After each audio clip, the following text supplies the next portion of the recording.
صفحے کے شروع سے لائن نمبر 6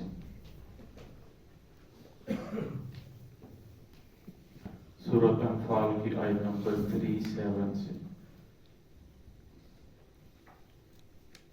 اعوذ باللہ من الشیطان الرجیم بسم اللہ الرحمن الرحیم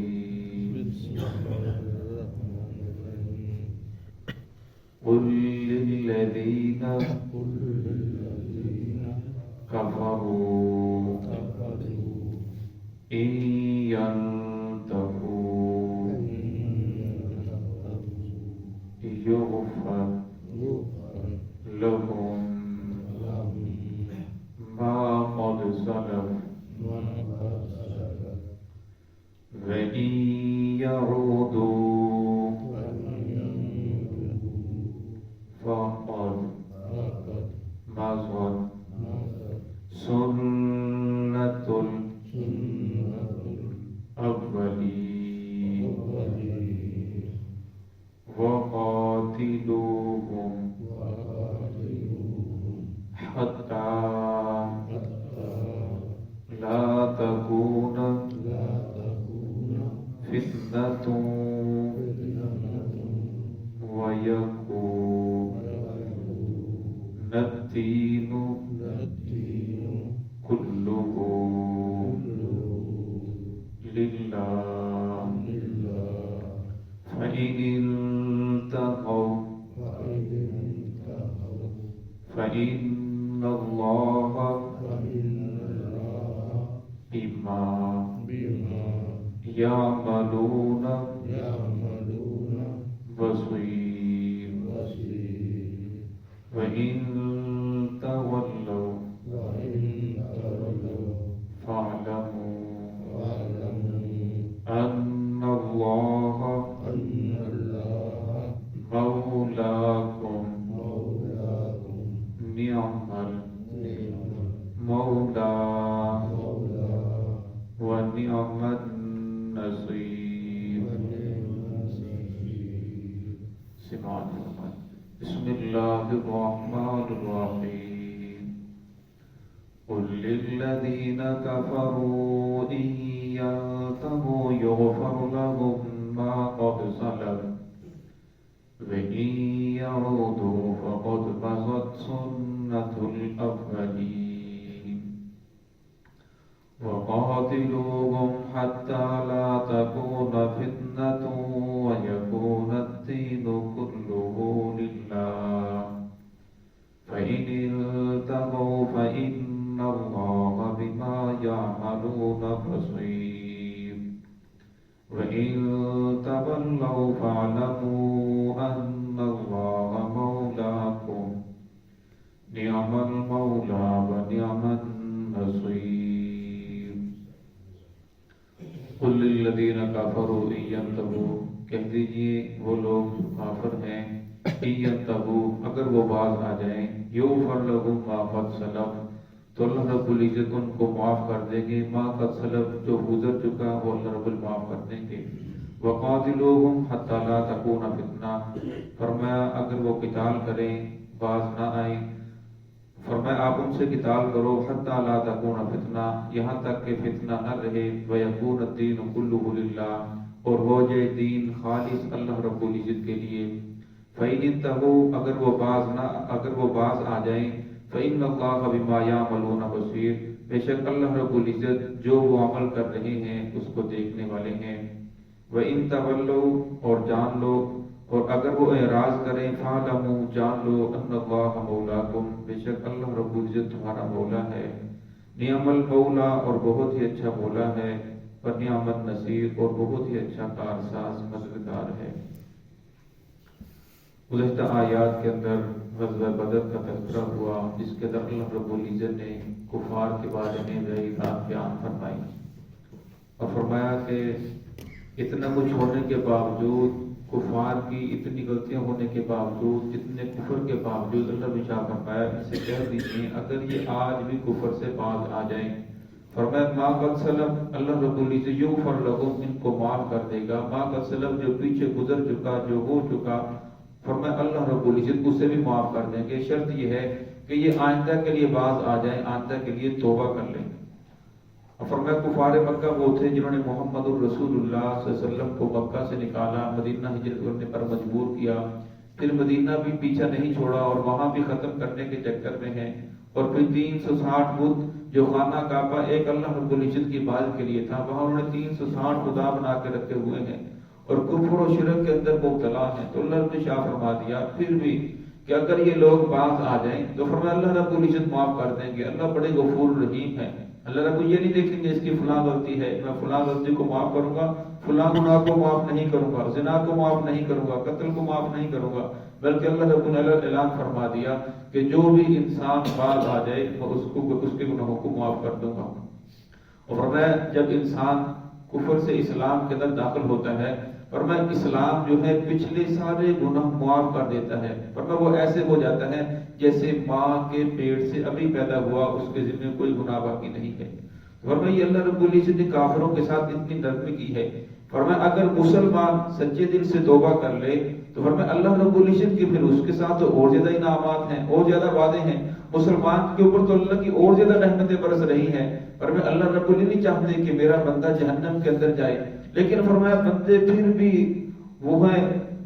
جان بوجھ کر اور رحمت کو چھوڑ کر اللہ سے اپنا دامن چھڑا کر پھر جہنم کی طرف جا رہی ہیں۔ اب گناہ کرنا مشکل ہے، نیکی کرنی آسان ہے، لیکن فرمایا بندہ نیکی کو چھوڑ کر گناہ کی طرف جاتا ہے، اور جب گناہ کی طرف مائل ہوتا ہے پھر بھی اللہ بندے کو ڈیل دیتے ہیں کہ شاید بندہ توبہ کر لے، شاید صبح کو بھٹکا شام کو گھر آ جائے، تو اسے بھٹکا ہوا نہیں کہتے، اللہ رب العزت معاف فرما دیتے ہیں۔ فرمایا 60 70 سال 90 سال بزرگ اگر وہ ایک دن بھی مسجد کے اندر نہیں آیا، اور وہ بھی جب توبہ کرتا ہے اور ہر طرف سے مایوس ہو جاتا ہے، بچے ہیں وہ بھی اس کا ساتھ نہیں دے رہے، رشتہ دار ہیں وہ بھی سمجھتے ہیں کہ اب یہ بیکار ہے، فرمایا اب وہ لاٹھی ٹیکتا ہوا سب سے مایوس ہو کر، ایسے نہیں آتا جب سب سے مایوس ہو جاتا پھر کہتا چلو اب تو اللہ ہی ہے، فرمایا وہ اللہ کے دربار کی طرف چلتا ہے۔ فرمایا اللہ رب سے یہ نہیں کہلواتے کہ تو نے فلاں گناہ کیوں کیا، تو جوانی کے اندر کیوں نہیں آیا، تجھے اب سمجھ آئی ہے تو اب آیا، فرمایا اللہ اسے بھی دامن کے ساتھ لگا لیتے ہیں۔ اللہ فرماتے ہیں بوڑھے تو نے آنے کے اندر تو دیر کی ہے لیکن میرے معاف کرنے کے اندر دیر نہیں ہے۔ اللہ رب العزت فرمایا اس کے 90 سال کے 70 سال کی برائیوں کو نیکیوں کے اندر تبدیل فرما دیتے ہیں۔ الا من تاب وآمن وعمل عملا صالحا فاولئک یبدل اللہ سیئاتہم حسنات، فرمایا ہم ان کی برائیوں کو نیکیوں کے ساتھ تبدیل فرما دیتے ہیں۔ فرمایا اللہ تو بڑے غفور رحیم ہے، اللہ بخشنا چاہتے ہیں بندوں کو، لیکن فرمایا کہ ہر انسان توبہ کرنے کے لیے تیار ہو جائے، یہ سمجھے کہ یہ جو میرے اوپر حالات آ رہے ہیں، یہ جو سموگ ہے جسے کہا جا رہا ہے یہ بٹھوں کی وجہ سے ہے، یہ گاڑیوں کی وجہ سے ہے، فرمایا یہ اللہ رب العزت کا عذاب ہے۔ بٹھے پہلے بھی تھے، گاڑیاں پہلے بھی تھی، پہلے بھی سارا نظام چل رہا تھا، لیکن سب کی نظر ظاہری حالات کے اوپر ہے کہ ظاہری یہ سبب ہے، اس کی وجہ سے یہ سموگ ہے، یہ اتنی زیادہ دھند پڑ رہی ہے، اور اصل کے اندر اس کا جو باطنی سبب ہے وہ یہ ہے کہ اللہ رب العزت کی ذات ہم سے ناراض ہو چکی ہے، اور جب اللہ رب العزت کی ذات ناراض ہوتی ہے پھر اللہ رب العزت بندوں کے اوپر طرح طرح کے حالات مرتب کرتے ہیں تاکہ بندے سیدھے ہو جائیں، تاکہ بندے اللہ رب العزت کی ذات کے ساتھ صلح کر لیں، اور جب بندے اللہ کی ذات کے ساتھ صلح کرتے ہیں پھر اللہ رب العزت کی مدد شامل حال ہو جاتی ہے۔ لیکن فرمایا جب بندے صلح کرنے کے لیے تیار نہیں ہوتے پھر اللہ رب العزت ایک کے بعد دوسری مصیبت مسلط کرتے ہیں کہ شاید ابھی سمجھ جائیں۔ حضرت تھانوی رحمۃ اللہ علیہ سے کسی نے پوچھا کہ یہ جو عذاب آتے ہیں، پریشانیاں آتی ہیں، ہمیں کیسے پتہ چلے گا یہ اللہ رب العزت کا عذاب ہے یا اللہ رب العزت کی آزمائش ہے؟ تو کہنے لگے کہ جس پریشانی کے بعد، جس مصیبت کے بعد آپ کا رخ اللہ کی طرف ہو جائے، یہ جس پریشانی آنے کے بعد لوگ توبہ کرنے کے لیے تیار ہو جائیں، لوگوں کو سمجھ آ جائے، تو فرمایا وہ اللہ رب العزت کی طرف سے آزمائش ہے۔ اور فرمایا جس مصیبت کے آنے کے بعد لوگ توبہ کے لیے تیار نہ ہوں بلکہ ظاہری سبب بیان کرتے پھریں اور اللہ رب العزت کے ساتھ اپنا تعلق نہ جوڑیں، فرمایا وہ اللہ رب العزت کا عذاب ہے۔ آج ہم دیکھ لیں کہ ایک کے بعد ایک پریشانی بڑھ رہی ہے، ایک ختم ہوتی ہے دوسری پریشانی جنم لے لیتی ہے، اور جس کی وجہ سے حالات سدھرنے کی بجائے دن بدن بگڑ رہے ہیں، فرمایا اس کا ایک ہی حل ہے کہ انسان اللہ رب العزت کے دربار توبہ کر لے۔ آج تو بیمار ہونا بھی ضروری نہیں، پہلے تو انسان بیمار ہوتا تھا، بوڑھا ہوتا تھا، بیمار ہوتا تھا تب جا کے موت آتی تھی، اب تو بیمار ہونا بھی ضروری نہیں، لوگ کھڑے کھڑے جا رہے ہیں، کھڑے کھڑے موت آ جاتی ہے، کھانا کھانے کے لیے لقمہ اٹھایا، موت واقع ہو جاتی ہے، شام کو پانی لگانے کے لیے کھیتوں میں گیا تو پتہ چلتا ہے وہ وہیں فوت ہو چکا ہے، اسے اٹھا کر لایا جاتا ہے۔ تو فرمایا موت جو ہے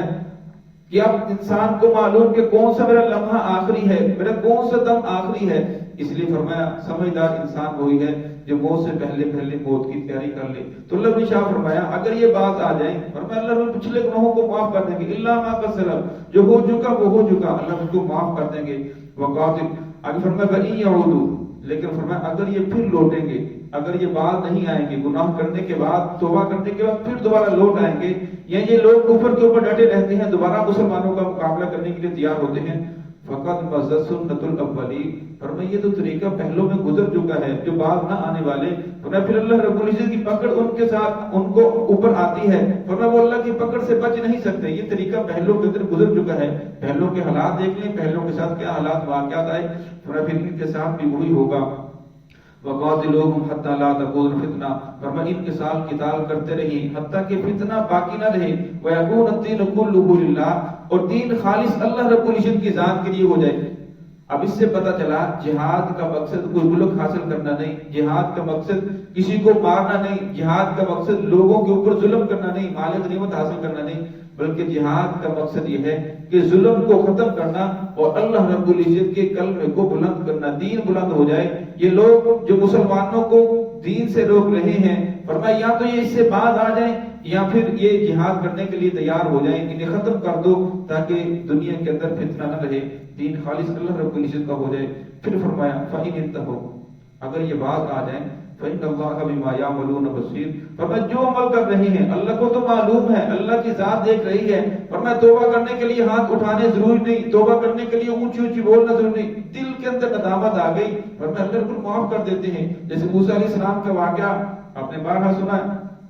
کہ موسیٰ علیہ السلام کے دور میں بارش نہیں ہو رہی تھی، اللہ نے فرمایا کہ اے موسیٰ اس وقت تک بارش نہیں ہوگی جب تک ایک مجلس میں ایک ایسا بندہ ہے جو بڑا نافرمان ہے، اسے میں معاف نہیں کروں گا جب تک اٹھ کر نہ جائے، تو اس وقت تک بارش نہیں ہوگی۔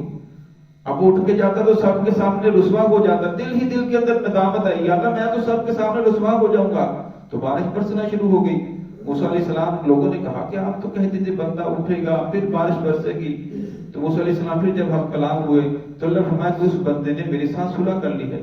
تو موسیٰ علیہ السلام نے فرمایا یا اللہ مجھے بتا تو دے وہ بندہ کون ہے، تو اللہ فرمایا موسیٰ جب اس کی میرے ساتھ جنگ تھی، لڑائی تھی، اس وقت میں نے نہیں بتایا، اب تو اس نے میرے ساتھ صلح کر لی ہے، اب میں کیسے بتا سکتا ہوں، فرمایا اللہ رب العزت تو بندے کو معاف کرنا چاہتے ہیں۔ اکمل شاہ فرمایا وَإِن تَوَلَّوْا، اگر وہ اعراض کریں، توبہ کی طرف نہ آئیں، سیدھے راستے کی طرف نہ آئیں،